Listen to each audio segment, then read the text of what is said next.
I'm here with Freya. Can you tell me a little bit about your show? Yeah, our show is called NeverNatal. It's about 5 women at a baby shower.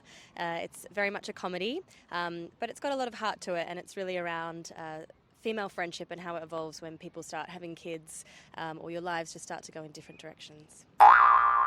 You're Australian. So have you flown all the way here or are you based somewhere else? So I'm from Melbourne, and I originally wrote the show in 2018 to do at the Melbourne Fringe Festival in 2019. So the show is very much semi-autobiographical. One of the characters is moving to London, much like I have done, and then my dream was always to do it at Edinburgh Fringe. So coming to London, I met great creative people that helped put the show together and restage it for UK audiences and change some of the pop culture references and jokes. So we've done a preview run in London at the Hen and Chickens Theatre in Islington, and then we've finally brought it here to Edinburgh. And so what was the draw to bring your show to Edinburgh? You said it was a dream.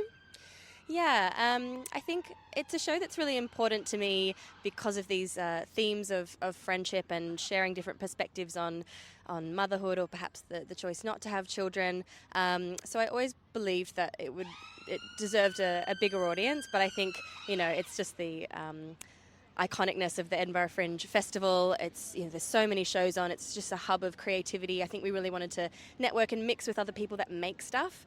There's a real down-to-earthness about seeing people afterwards, the culture of, I'll come see my show and I'll come see yours. We've had really encouraging responses already from audiences, and I think it's that sort of mixing and mingling that's really wonderful. So how are you getting word out? Yeah, I mean, it's a tough gig with 3,300 shows on, very competitive. It's tricky when you're doing a short run, and I think you don't always have the budget to saturate the city in advertising. So we've just gone for flyering. We've got 6 of us doing that each day and just doing a solid shift and really finding areas where we think there's the right crowd of sort of maybe women in their 20s or 30s hanging around. We've done a taster stage sort of teaser of our show today, which was great. And then I think it's really about quality conversations over quantity of flyering and checking in with people. How do you feel about baby showers? It's very much a female-centric show, so just leaning into those themes and having quite authentic conversations. And just sort of the digital space is really important. So it does take a lot of time to do the social media. I think it's really worth investing in every day, seeing what people are requesting for recommendations online, and just getting things on TikTok. And so it's the physical element and the digital element in tandem for sure.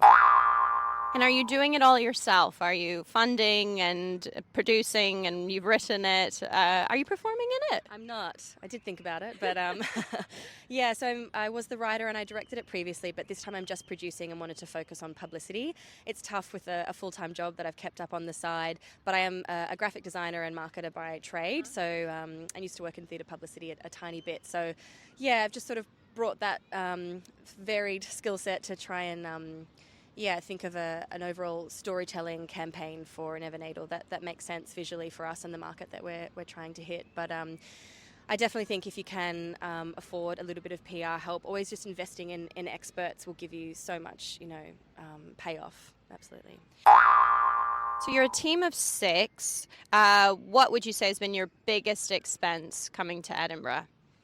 I mean, accommodation is a big one. We were lucky that a friend of a friend had a house in Haymarket just outside of the city.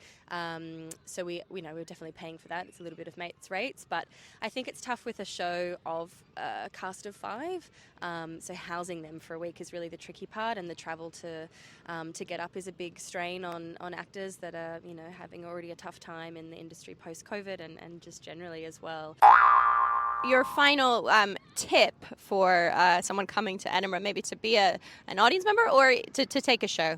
I mean, I think everyone has their different approach of what shows you want to see. I feel like a good mix of shows I really want to see that sound incredible, booking those in, and also just seeing some that sound a bit absurd and maybe are free. I really think the mix gives you a beautiful cross-section of Fringe and the people and the culture here.